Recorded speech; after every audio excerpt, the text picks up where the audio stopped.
You are listening to the IFH Podcast Network. For more amazing filmmaking and screenwriting podcasts, just go to ifhpodcastnetwork.com.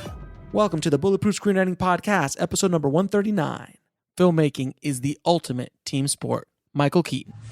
Broadcasting from a dark, windowless room in Hollywood when we really should be working on that next draft. It's the Bulletproof Screenwriting Podcast, showing you the craft and business of screenwriting while teaching you how to make your screenplay bulletproof. And here's your host, Alex Ferrari. Welcome to another episode of the Bulletproof Screenwriting Podcast. I am your humble host, Alex Ferrari. Now, today's show is sponsored by Bulletproof Script Coverage. Now, unlike other script coverage services, Bulletproof Script Coverage actually focuses on the kind of project you are and the goals of the project you are. So we actually break it down by three categories: micro budget, indie film market, and studio film. There's no reason to get coverage from a reader that's used to reading tentpole movies when your movie's going to be done for $100,000. And we wanted to focus on that at Bulletproof Script Coverage.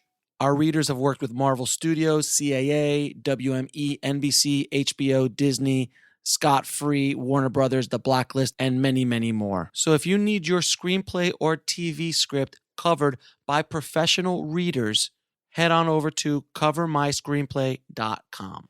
And today's show is also sponsored by the Heart Chart Screenwriting Masterclass taught by legendary screenwriter James V. Hart, the writer of Bram Stoker's Dracula, Hook, and Contact, to name a few. His unique story mapping system will teach you how to get your script ready for production and the marketplace. To gain instant access, head over to bulletproofscreenwriting.tv/heart chart. That's HART chart. I hope you guys are ready for some inspiration today, because today's guest is Elizabeth Blake Thomas, who is a writer, producer, director who has just directed 6 feature films in 2 years. And the kicker is she didn't go to film school. She didn't know anything about the film industry per se before she got into it, though she had been around the entertainment industry for 30-odd years in plays and working with actors and things like that. But she had never shot a feature film or even a short film. And she just hit the ground running, learned what she needed to learn, and started making movies. And not only did she make movies, these aren't like movies that she pulled, $5 out of her pocket to make. She had them financed and sold and continues to make more and more movies. And if that's not enough, she has 2 or 3 feature films in prep as we speak that she's going to shoot back to back. And we'll get more into that in our conversation. But I heard this story and I reached out to Elizabeth because I was like, I got to get her on the show. I got to get this inspirational story to the tribe, because I want you guys to understand you can't put obstacles in front of you. You can go out and do it, and it doesn't matter if you're not educated in filmmaking. You learn along the way. As long as you have the will to learn, you can make it happen.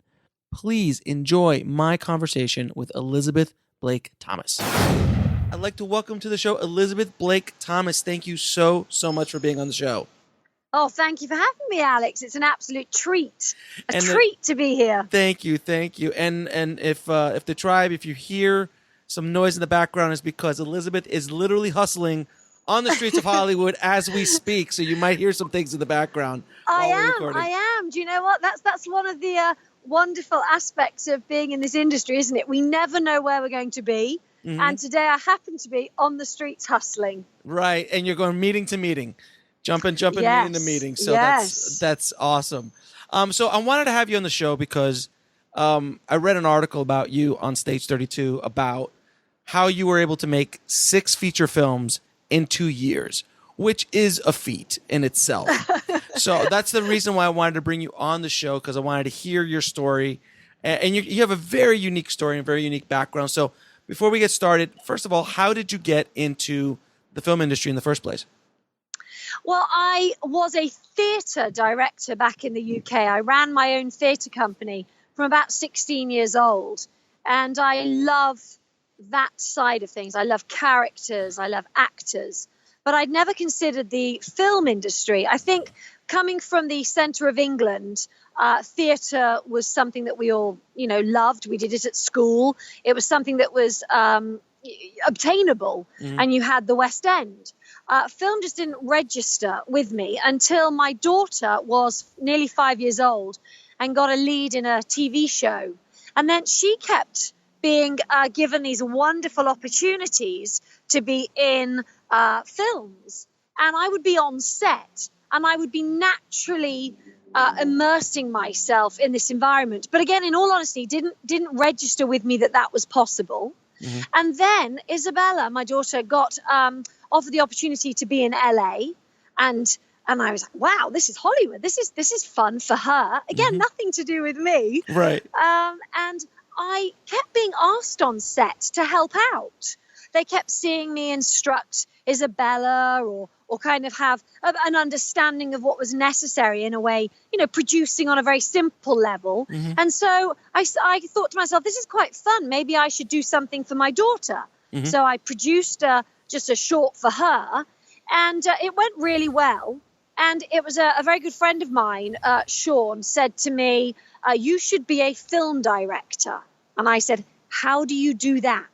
And he said, you just say you are. And I thought, okay. What a ridiculous business we are in. Yeah. But I would like to make sure that there's a caveat of understanding that this wasn't just that I was some random, I don't know, let's call a swimming pool maintenance person, Sure. never been involved in any form of industry. Right. It was a shift, a big shift, but a shift that was within something I understood. Right, exactly. You've been a theater director for a long time. You've worked with actors for most of your career. So you knew that part. So now all you needed to learn was the technical aspects of things, of actually how to work within the medium of film. Absolutely. And of course, that is never ending. You never learn everything. Never. And so I think that's what gave me the courage to do it, because I thought, well, I don't have to turn up to this job knowing everything. I know what I like. I can use my own insight to what I already know. And if I surround myself with incredible, knowledgeable people, then that might work. My God, that's actually smart and intelligent and logical, as opposed to so many first-time directors who hire first-time DPs, first-time production designers, first-time grips. Like, you're like, why would you do that? Hire people who are smarter than you and have more experience than you, so you can learn from them. Yeah, always. I always surround myself with people that are much, much more intelligent than me. And that is the sign of a good leader and a good director. People who feel you feel comfortable in your own skin. You don't have to prove yourself. So that's why you're hiring people who know more than you in their departments, so you can learn from them. And that's why your films come out good. Definitely. And don't get me wrong, we started with a very basic crew of 10 people, and it grew to 35. So everybody learned along the way. I kind of took everybody under my wing and said, do you want to join me for this crazy ride? They did. Now, speaking of the crazy ride, did you set out to do 6 features, or did it just happen to be that you'd made 6 features in 2 years? Oh, that's a good question. Again, I was given a great piece of advice that once you shoot your first, move straight on to your next one. And it was the best piece of advice I'd been given, because I'd seen a lot of my friends creating their first film and then 2, 3, 4 years later deciding to work on another one. So for me, it was within 2 months. I thought, yeah, absolutely, let's make another one. So I did. And then from that one, I naturally found an exec producer who wanted to fund the next one. And I said, okay, well, listen, if you're going to give me that amount, I could make 2 for it if you give me a bit more. So I made 2. And then suddenly I was able to make the next one and then the next one. And it's a lot of hard work. And I often laugh because I am absolutely exhausted all the time. But I'm on such a high the whole time that it kind of, outweighs each other. No, because I know. Look, I've directed a few features myself. I understand the amount of energy it takes to direct a feature film, let alone to prep it, let alone to write it, let alone to do the post on it. Are you done with the first film when you're starting the second, or are you still kind of in post? Finishing off? I will say I basically had 6 babies over 2 years. That's how it feels. You know, Right, you're right. birthing a baby every time. No, they did coincide, which again is always fun. Mm-hmm. And in fact, one of the days I was finishing shooting one film, and the next day I was screening my other 2 back to back at an arc light, and we were finishing them. I really That's do put my insanity. crew under some pressure. That's insanity. I know. But if you don't make yourself accountable, I mean, I do work in extreme conditions, but you know, you make yourself these deadlines and dates, I find that you stick to them. Well, yeah, when you have no choice like that, absolutely. Yes. Who wants choice? I mean, now, so how did you finance the first one? And tell me the financing strategy behind all 6, because as I'm sure a lot of people are like, where did she find the money for these things, and how did that come about? Absolutely. Well, the kind of, again, the caveat behind, I got 6 films funded, needs to be taken back to, you know, many years ago, when I was able to learn the skill of networking. Mm-hmm. You know, networking, being around people, being a good person, because what I didn't realize was my films were funded from people that I met just by being a good person 5, 10, 15 years ago, mm-hmm. maybe even a wee bit longer, mm-hmm. and not knowing that then, I didn't even know I was going to end up in the industry. So it's very important, I think, that people understand the skills of networking, being a good person, and having a good heart. And that might sound a bit naff, but it's very important that I get that across. And so so those people financed you basically went after financing for your first film, and you said, hey, I'm going to make my first feature film. Can you give me some money to make it to somebody? Well, this was a wonderful lady who actually had been a location for a film that my daughter had been in, mm-hmm. and they actually really liked the people that had this location really liked my daughter and myself, mm-hmm. and I just stayed in contact with her. And then when I thought I was going to do something with Isabella, I remember she said if I ever wanted to approach her about something, I should. Mm-hmm. And I did. And I thought I was going to get, about $5,000, which for your first film, I was quite excited by. Right. And then she actually said, hold on a minute. No, I want to produce. I've got a story to tell. Do you want to make this? Mm-hmm. And here's a lot of money. And so I did. So my first film was actually funded brilliantly by this wonderful individual. Mm-hmm. And I was able to work with my crew for the first time.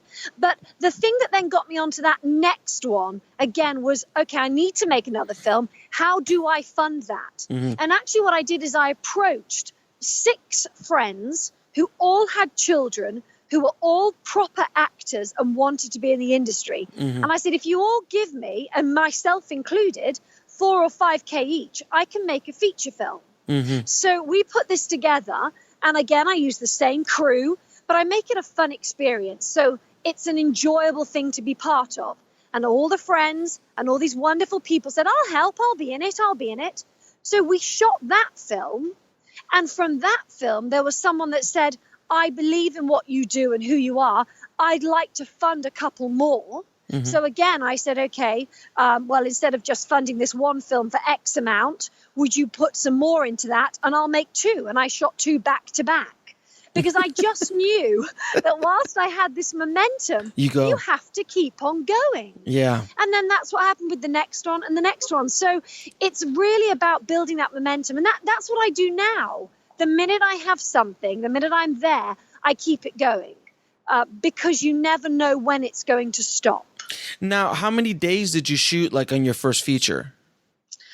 12 days is what I average, mm-hmm. but I have given myself 15 days if necessary. On that second feature that you did when you pulled together all that money, you made it for about $30,000. That was probably only 8 or 9 days on that one, in all honesty. Okay, so but even for 30 or 40 grand in that general world, that's still a good amount of time. And how did you do post-production? Do you edit yourself? No. I have, again, this wonderful team that have been with me, and they all believe in me. I seem to have created this wonderful I can see that. Confidence and trust in what I do. So because they'd seen my first film and this was my second, and I said there will be more, everybody did it almost as a favor. I mean, I still was able to pay them something, but I said, look, by doing this for me, I'm going to give you more work. And I did. And I could have continued to do that. So it's people believing in you. But, I always say you can never ask for a favor more than once, ever. Oh, right, and that was my favor. Right. That was come on, guys, believe in me. I'm going to make this happen. And you cashed in that favor and then followed up with more and more work. Definitely. And then just built from there. Yes, definitely. And we have this wonderful little team now that I love and adore, and we're very much like a family. And then they work hard. And you've made 6 of them. You're already in pre-production for the 7th one. Well, I'm in pre-production for 2. I'm shooting back to back in 2 weeks' time. Of course. Of course. Why wouldn't you be? You should be shooting right now. You should be shooting right now. I know. I'm sorry. I'll get my camera out. I could be shooting myself doing this. I mean, seriously, that's a scene. I know. I'm letting it down. I'm letting the whole side down. No, those 2 are very simple features. They are being shot over, 5 to 6 days each, one single character. They're very artistic. They're very experimental. I'm working on these 2 subject matters. One is a death of a child and grief. And the other one is your kind of coming of age, being a 15-year-old teenage story. So those 2 I'm shooting in the next couple of weeks. And then after that, I'm actually in the script development. So they've been all developed so far. So I've got 6 scripts that I will then shoot over the next, I don't know, what shall I give myself? I say 12 months. 12 to 18 months? I say 12 to 18 months. I mean, come on. Yeah. I mean, you've been a little bit lazy. I mean, 6. I know. Let's push yourself. Sorry. Let's push yourself a little bit. So well, I did have a book that came out as well. Yeah, I was going to write that in the middle. I was going to talk about your book in a little bit. Okay, so what is your writing process for these books? I mean, for these movies. It's very technical. It's very technical. I write a vomit draft. Okay. So again, surrounding myself with excellent people, I seem to have a plethora of ideas. I don't know why. They just come to me, titles, concepts, ideas. I will write a vomit draft, which is a very bad version of a screenplay. And then again, I've surrounded myself with excellent screenwriters and support. And I find there are certain people that take on those certain scripts. So I have somebody that's currently working on the family comedies. I have someone that's working on, the serious version of something or whatever it is. I have 3 or 4 screenwriters that then help and support me. That's insane what you've been able to do. I mean, it's literally insane. It really, really is. Now, the big question I have for you, distribution plan. It's great to make movies, and a lot of people can make them, but can you make money? Can you sell them? How are you getting your money back? How are you making profit for your investors? And how are you distributing these films? Okay, so I won't be able to mention exact names, obviously, but I can give you the basic understanding of how I achieved it. Okay. So I have my best friend is head of acquisitions at a very large company, and she gave me advice on the stories pre-finalized scripts, because to me it's about saying, hold on a minute, what is the element of this story that is going to be interesting for the audience? If this isn't for an audience, do I want to make it? And of course, that's why I'm making my next 2. They're very arty. That they will get some form of distribution, but not the masses. So I was able to work out, okay, this is a Christmas script. This is a Halloween story. This is so in my head, I already had a target audience. Once I've done that and I've made a script that I believe is suitable to get distributed, I will then find out what those distributors are looking for actor-wise. You know, obviously I can't get Angelina Jolie in my films at the moment, but who is it that they like? What are they looking at? So I do quite a bit of research behind my ideas. I might sound like I'm crazy and just do it, but I'm quite business oriented in the kind of the behind the scenes aspect. And so again, once that's sorted, I actually don't think about that until I have shot the film. We'll be right back after a word from our sponsor. And now back to the show. I make sure it's the right length, it's got the right characters, I know where it's heading. I will have looked at what other distributors like these kind of movies. And then the world nowadays is so different. I don't have expectations on things being able to get out theatrically unless you have certain elements, you know, that's great, but they don't have to be nowadays. Right. So if I make my budgets affordable, then the way the exec producers or financiers get their money back is because it doesn't take very long for those films to recoup that money because of all the various platforms. So each film actually is with a different sales agent, distributor. There's nothing that's the same. And in fact, my next films, every single one has got a different producer behind them. Again, enabling me to have a different market, different target audience. And then basically because you've now proven yourself 6 times over, it's becoming easier. Oh my gosh, unbelievably so.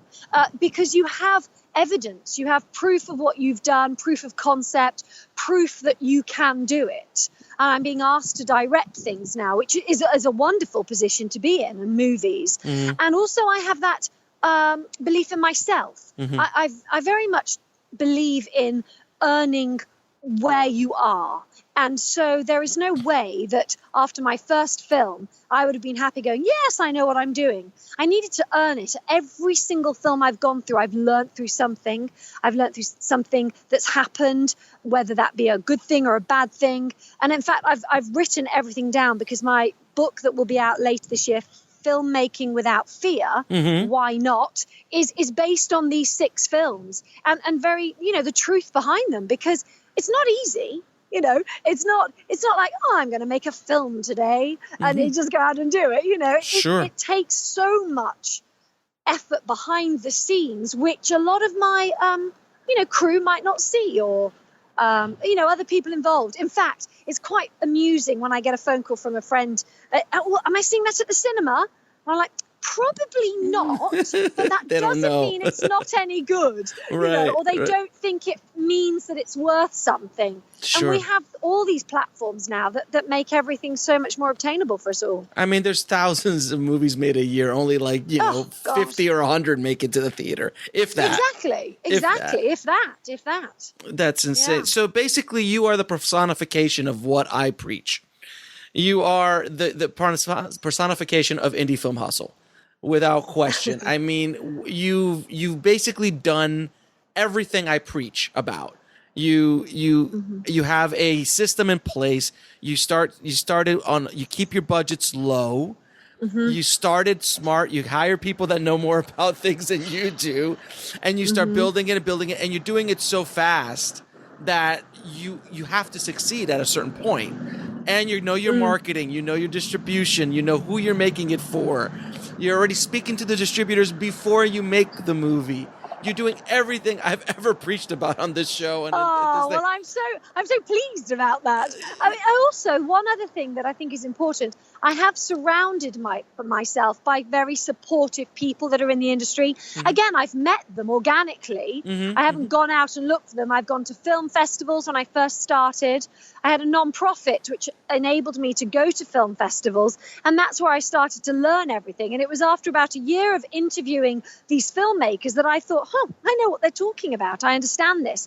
So that hard work that went into that enabled me to meet these wonderful people who now support me and mentor me. And I do a lot of mentoring because I believe in giving back. And my next 2 films, I have some incredible, all ages actually, male, female people that I'm mentoring that are shadowing me. That's awesome. Really important to me. That's amazing. And then again, during all of this time, you had time to write a book.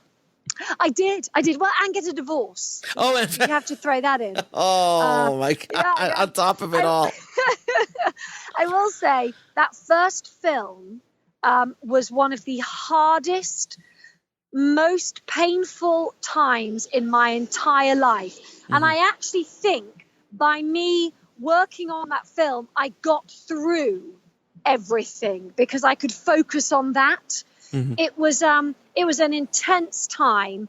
It was life-changing, and I learned an awful lot about myself.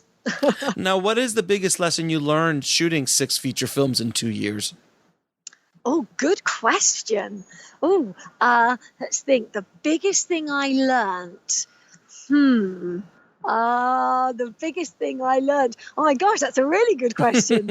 I mean, because every time I did something, I learned something. I think it was definitely maybe to have the belief in who I am and what I do. Because if you can have that, your team respect you and follow you. And I have a very definite way of running my sets. They're very holistic. It's very family oriented. I try to be environmentally friendly. I think having set myself the way I do things and having belief in that, I think that's what I learned was okay to do. And I'm very happy to say it works. And, again, changes can happen. Of course. But that belief, I think, in who you are and what you're doing. Now, what drives you to hustle as hard as you are? That's a very good question. I mean, seriously, because people ask me that all the time. They're like, why do you do this? I'm like, I do it because I have to. I have no other choice. Yeah, I get it. And everyone's going to have a different answer. I mean, there's a deep psychological reason behind it, as well as a much simpler reason. And the deeper psychological reason is that I feel, due to various experiences in my life with various fathers and things that have happened to me and friends, that I needed to prove myself. And that was that can be a negative thing if you're doing it for other people. So that was I was able to shift that over time to know that I do it for myself. And I like to prove to myself that I say I'm going to do something, I do it, that I have learned something new. So there's this innate belief system in me that says, if someone says you can't do it, and including, sometimes your own self-doubt, makes me want to do it even more. I love this conversation. I love the fact that I can sit here and say, I did that. Everybody said it wasn't possible. They say it's not possible to me every single day. I hustle and say, I've got this and I'm going to do that. And someone will say, oh, but you haven't. I say, no, but I will have. Don't worry about it. And it's that proving to myself. It's fascinating because it's I haven't met many people like you in the business because you remind me a lot of what I do, because I'm crazy like you and doing what we do. And I want to ask you the question, because I've had this happen to me so many times with people in the industry. When you tell them you're going to do something that they tell you is impossible, do you see the look in their eyes? It's kind of like a glazing over, that they cannot comprehend what you're achieving or what you're doing. Yeah, in fact, somebody last night questioned the amount that I make a movie for. And of course, I get that. But for me, it's about everybody has their own Hollywoods. And so I think people immediately go to a place that this can't be made or be done because it needs theatrical release and because it needs this amount of money and because you need this star.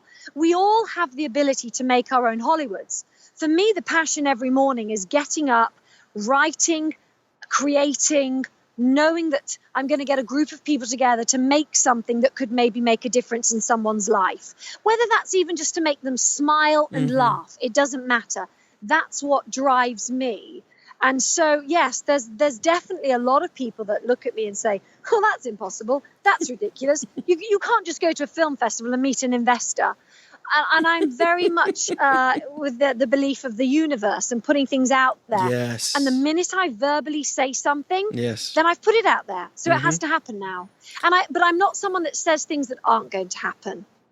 Right, exactly. You're like, I'm going to go win an Oscar, which is a horrible goal to go after. Well, I think if that's your only goal, then you've lost the reason to do it. Correct. I would like to have the highest accolade possible, Amen. but not for the accolade, but more because I've made something that has really affected millions of people. Exactly. So that's why it's just a posh film festival. But it happens to be the most famous film festival in the world. Right. But, if that's a goal, again, it's why are you aiming for this? We have to have the right reasons for why we're aiming for doing what we're doing. And I think that's why I've been able to do what I've done, because my sincerity behind it and my belief system behind it and the way I'm doing it is so far so good. I think that one of the reasons for your success is that you're something that is very rare in this town. You're genuine. Oh, you're genuine. Thank you. I like that. But you could hear it in your. We've never met in person, but I could hear it in your voice. I could hear it in the passion behind it, and it's real. And you know as well as I do, in this town, that is rare.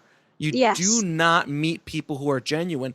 And then when people do meet people who are genuine, honest, real, coming from a good place with good intentions, they want to help you, because hopefully I feel that at least in this business, there are good people who really do want to do good work and help people. And you attract those people to you by the energy you put out. Yes. Yeah, I agree. And that energy is huge, because someone said to me, I think again yesterday or the day before, they said, gosh, you're a very happy person, aren't you? Because even if I'm not feeling happy or something's not good, I will always default to that feeling and that emotion. Sure. Because that is what I'm very privileged. I've worked my way to get here, but I am hustling the streets of Hollywood, making films. I remember actually going to a festival and someone said to me, so what do you do? And I said, well, I'm a director. No, but what do you actually do? I said, no, I'm a director. So I feel very privileged that I'm allowed to say that and be that and work at this. Exactly. You're not a director who does Uber on the side. You're a director. I'm not. I feel very lucky. But I will say again, I make that happen. I'm very frugal. I don't live a lifestyle that maybe other people would like to live if they earn that money. I'm very savvy with it. I think, okay, I need to put this into the next project. How am I going to make this work? And we all have different ways of living and doing things, and this happens to suit me. Again, it would not suit everybody at all. You gotta find what works for you, and again, a lot of people want to fit the Hollywood system of making movies, or this kind of director's way of making movies, or this kind of director's way of making movies. All the very successful directors who are in our world, in the indie world, they find a way to make movies the way that they can make them and make them happy doing so. Like the Duplass brothers, like Joe Swanberg, like Lynn Shelton, like Kevin Smith or Richard Linklater, all these guys, or Robert Rodriguez. They found their way of making it, and they're not trying to insert the Hollywood system. Because if you talk to someone in the Hollywood system, you're a lunatic. You're a lunatic. I'm a lunatic. You're crazy. Like, make a movie for $5,000, it's going to look like something you shot on a home video. But they can't grasp the concept that, like, no, you can make a movie for a certain budget if you know what you're doing, and you can tell a story at the end of the day. Yes, and that's what it's about, isn't it? It's about telling a good story. We all know that. We all know that that's what makes a film, because even those massive budgets, if they've not got a good story, no one sits there and goes, yeah, but the camera was excellent, wasn't it? Or the quality of the lighting worked. Well, that was a crap story. The CG was fantastic. Yeah. The story is imperative. Yeah, absolutely. As the almost the entire DC universe has proven to us. I'm not going to comment. I will. Only one of them is good, and other than the Batman movies, original Batman movies that Nolan did, and Wonder Woman. Other than that, just horrible. Anyway, all right. So I'm going to ask you a few questions I ask all of my guests. What advice would you give a filmmaker wanting to break into the business today? So, and they haven't done anything? This Nope. is something that they'd like to do? Yep. Okay. I would, first of all, do as much research as possible. And that means going to film festivals, going to the markets, finding out about the behind the scenes of filmmaking, because I think that's quite hidden. And for you to interview and ask and talk and research for as much information as you can on what it is that filmmaking is, not about the cameras or the equipments or the styles, none of that yet. It's the background information behind what a film needs to have, what a film is about. Because I went to the Cannes Film Market for many moons ago with my daughter. Actually had a film there, and I'll never forget that day of walking into the marketplace and going, oh my God, there's a film with Sharon Stone in, and that can't sell. This is like, what? Yep. So having that expectation and realization of what it really is about, that's what I would do first. Okay. Now, can you tell me what book had the biggest impact on your life or career? Oh, gosh. I think actually nothing to do with film or drama. Sure. I'd say a lot of the Malcolm Gladwell books. Okay. I love the way that you have to have had 10,000 hours before you become an expert. I love the fact that it's all about who you surround yourself with. I'd say the Malcolm Gladwell, any of his. And actually, I also do like... he's called Ken, and he wrote a book about education, because the whole point I think it's Ken Livingstone, but that's, I think, also might be my ex mayor of London. I don't know. Anyway, he wrote a book about how education has an impact. So for me, that actually helped me bring up my daughter. And I do things very differently. She writes screenplays with me. We have mother and daughter entertainment together. She's only 15 and a half. And to me, it was about creating something bigger than the norm, what everybody does, and going to school. So I think Malcolm Gladwell and Ken something or other. I'll remember it. We'll put it on your blog. We'll put it on the in the show notes. Now, what lesson took you the longest to learn, whether in the film industry or in life? Cool, you've got good questions. Thank you. I wish you'd sent them to me previously. I don't often. I want to hear what you think. I know. Okay, a lesson. Well, I have to say, I am always learning. And I would say that even yesterday and the day before and today, I've learned a new lesson. One of the most recent ones was about my words, actually really thinking about how a word has an impact on somebody. That's in life as well as on a script. And I think that's quite a good lesson. I wish I'd learned maybe 30 years ago. You tell me about it. Yeah. Now, what are 3 of your favorite films of all time?